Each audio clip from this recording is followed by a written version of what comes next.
Ascoltate bene questa frase, bisogna fare le cose che non si sanno fare per imparare come farle. Praticamente sembra quasi un paradosso, no? Eppure è proprio questo il concetto alla base di questo canale. Se ci fate caso, tutti i video che pubblico si chiamano test 001, 002, eccetera. Sono letteralmente dei test per capire se sono in grado o meno di fare qualcosa. È l'unica strada che conosco davvero per imparare.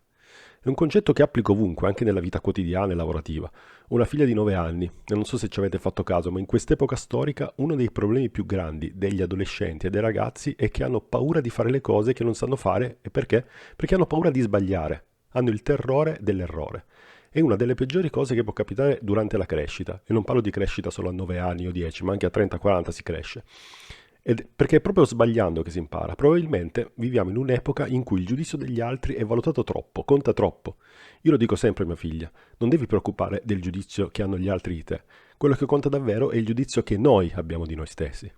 Comunque, tranquilli, questo non è un canale di psicologia o di filosofia.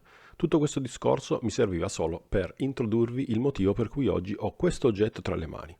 Questa è una chiavetta RTL per radiofrequenze, ve la faccio anche vedere nell'immagine di fianco a me. E la sfida di oggi è riuscire a integrarla dentro Massistance per sbloccare nuove e inaspettate funzionalità. Quali? Ve lo spiego fra pochissimo, dopo la sigla.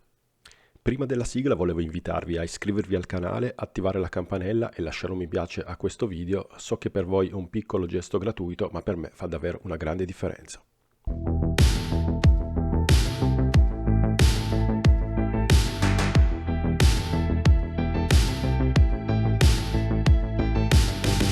Eccoci tornati. Allora, qui ho la mia penna RTL, ci ho anche agganciato un'antenna che ho recuperato praticamente da un vecchio router wifi che avevo, quindi l'ho agganciata nell'apposita porta. Vi spiego solo i motivi per cui ho deciso di acquistare questo oggetto. Praticamente io sono un possessore di questa stazione meteo, è una stazione meteo multizone della Oregon, che è composta praticamente da una cornice centrale, questa qua, una stazione centrale, e da dei sensori, che sono questi qua che vedete in foto, che comunicano tramite la stazione, tramite onde radio, quindi non Bluetooth ma tramite onde radio. E quello che voglio fare io praticamente è eliminare questa stazione meteo, che tra l'altro ho già dismesso da tempo, e provare a fruttare nuovamente questi sensori che hanno secondo me il vantaggio di poter essere usati anche in stanze lontane rispetto al mio Raspberry Pi dove è installato Home Assistant. Quindi diciamo che sfruttando questi sensori io risolverei il problema del sensore, per esempio Xiaomi, quello che avete visto nel video precedente, che ha bisogno comunque di essere vicino al Raspberry perché sfrutta il segnale Bluetooth, mentre con questa nuova modalità, quindi sfruttando le onde radio, con questa pennina che dovrebbe catturare il segnale radio da questi sensori, dovrei risolvere il problema della distanza, quindi potrei poter posizionare questi sensori anche in stanze che sono lontane rispetto allo studio dove sto registrando, dove c'è Raspberry Pi. Adesso insieme a voi vediamo se riusciamo a ottenere questo risultato. Allora andiamo sul nostro Home Assistant, impostazioni, componenti aggiuntivi, raccolta di componenti aggiuntivi, e dobbiamo cercare un componente che si chiama un Mosquito Broker. Installa. Praticamente questo serve da intermediario centrale per la comunicazione tra i dispositivi IoT e praticamente serve a ricevere i messaggi direttamente su un topic, inoltrandoli ai dispositivi che vi sono sottoscritti. Quindi adesso che l'abbiamo installato lo avviamo. Ok, una volta avviato andiamo su impostazioni, dispositivi e servizi e troviamo qui un nuovo MQTT rilevato, un nuovo componente. Clicchiamo su aggiungi e configurare invia. Impossibile connettersi. Bene. Allora, dopo un po' di problemi e di varie peripezie, anche con l'aiuto di Gemini sono riuscito a configurare il tutto. Funzionerà? Fra poco lo vedrete.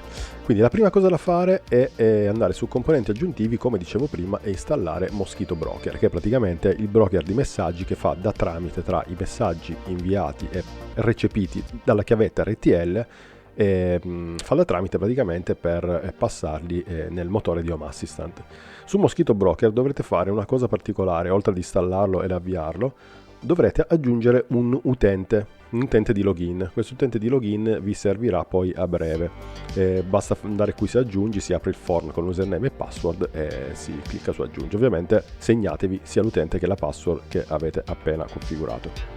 Il secondo step è quello di installare l'add-on della chiavetta RTL, quindi bisogna andare sempre su raccolta di componenti aggiuntivi, cercate RTL 433 e installate RTL 433 Next, che a quanto pare è la versione più recente dell'add-on.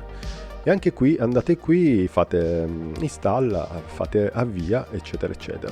A quel punto, nel mio caso, senza dover fare ulteriori configurazioni, andando nel registro di sistema, quindi nei log, iniziavano già a vedersi i messaggi inviati dal sensore Oregon, questo qua. Quindi diciamo che a questo punto io ero nella situazione la mia chiavetta funziona, la mia chiavetta riceve i messaggi senza un'ulteriore configurazione, infatti l'ho lasciata così. Quello che manca è che questi messaggi devono comunque essere inviati sul broker MTTQ per fare in modo che poi vengano consumati da Home Assistant.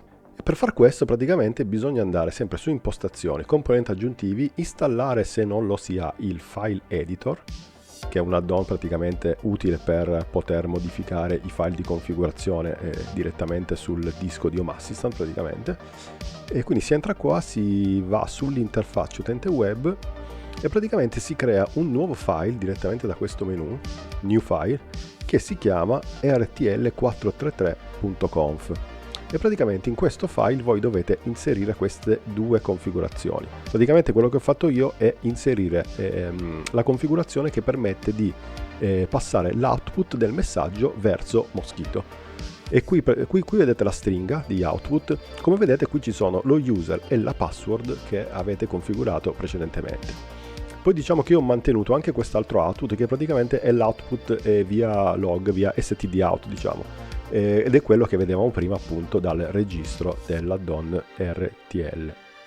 Una volta fatto questo voi potete andare di nuovo sull'add-on RTL 433 Next, dare un riavvio all'add-on e a quel punto l'add-on si riavvierà e voi nel registro dovreste trovare delle informazioni di questo tipo. Praticamente questi log vi fanno capire che l'add-on si è correttamente collegato ai topic MQTT, mentre continuate a vedere i messaggi ricevuti e a questo punto vuol dire che il meccanismo sta funzionando, perché non vi dà errori di connessione, non vi dà errore di autenticazione sul broker MQTT, quindi sembra che tutto stia funzionando correttamente. Ok, ho dimenticato di dirvi una cosa importante, sempre nei componenti aggiuntivi e sull'add-on RTL 433 in configurazione bisogna configurare qui il nome del file che abbiamo precedentemente creato tramite il File Explorer, per far capire all'add-on di RTL che quando deve avviarsi deve andare a leggere questo file di configurazione. Infine un ultimo add-on che mi ha consigliato di installare Gemini è questo qua, RTL 433 MQTT Auto Discovery. Adesso sinceramente non so se effettivamente serve per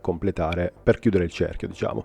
Però diciamo che dopo aver installato questo io sono andato su impostazioni, dispositivi e servizi, MQTT, c'era praticamente un dispositivo in più e questo dispositivo in più è esattamente il sensore Oregon che mi sta inviando la temperatura. Quindi come potete vedere io adesso ho i sensori configurati, quindi io potrei usare tranquillamente questi sensori per crearmi i miei grafici, per espormi le mie informazioni sulla plancia e quindi a questo punto l'integrazione è completata. Ok, per il video di oggi è tutto. Come avete visto siamo riusciti a ridar vita a dei sensori Oregon che io avevo in garage in uno scatolone e grazie a questa chiavetta RTL collegata ad Home Assistant tramite il Raspberry ed in grado di poter leggere delle onde radio. Adesso io poi in futuro chiederò anche con l'aiuto di Gemini se questo sensore onde radio può essere utilizzato per altri scopi e magari verranno fuori altri video incentrati su questa chiavetta che effettivamente mi ha sorpreso. È la prima volta che ho a che fare io con dei ricevitori di onde radio e diciamo che alla fine ne sono rimasto molto soddisfatto. Quindi vi ricordo di iscrivervi al canale e di mettere pollice in su a questo video e per oggi è tutto, ci vediamo al prossimo video.